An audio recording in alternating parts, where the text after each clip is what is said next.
இன்றைக்கி நான் எந்திரிச்சதே ரொம்ப லேட்டு. சரி என்னடா ரூம்லாம் இருட்டாக இருக்கேன்னு சொல்லி விண்டோ ஓப்பன் பண்ணி பார்த்தா கிளைமேட் செம்மையாக இருந்துச்சு. சரி ரெயின் வருதுன்னு சொல்லிட்டு அம்ப்ரெல்லா எடுத்துகிட்டு வெளில போயிட்டேன்.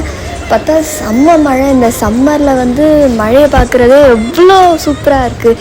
வின்டரில் என்ன தான் மழை பெஞ்சாலும் இந்த சம்மரில் வர மழையில் தான் ஒரே ஹாப்பினஸ்ஸாக இருக்கும்.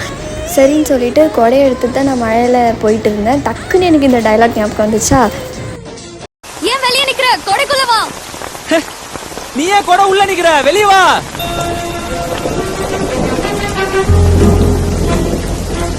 சரி மழை வாழ்க்கைன்னு சொல்லிட்டு கொடையை எடுத்துகிட்டு நடந்து போயிட்டு இருந்தால் கொஞ்ச நேரம் ஓகேவாக தான் இருந்தது.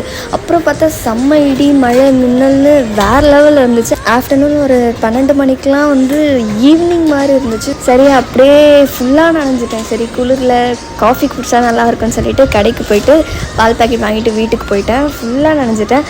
அம்மா கிட்ட இந்த மாதிரி நான் வ்ளாக் பண்ண போகிறேன்னு சொல்லிட்டு தான் போயிருந்தேன். சரி கால் பண்ணி மழையில் நனைஞ்சிட்டேன்னு சொல்லுவோம், திட்டுவாங்கன்னு பார்த்தேன். பட் கால் பண்ணி சொன்னால் அவங்க எனக்கு பல்ப் கொடுத்துட்டாங்க, எதுவுமே சொல்லலை. சரி ஓகே அப்படின்ட்டாங்க. ஸோ என்ன மாதிரி மழையில் நினைக்க எத்தனை பேருக்கு பிடிக்கும்னு சொல்லி கமெண்டில் சொல்லுங்கள். Bye by.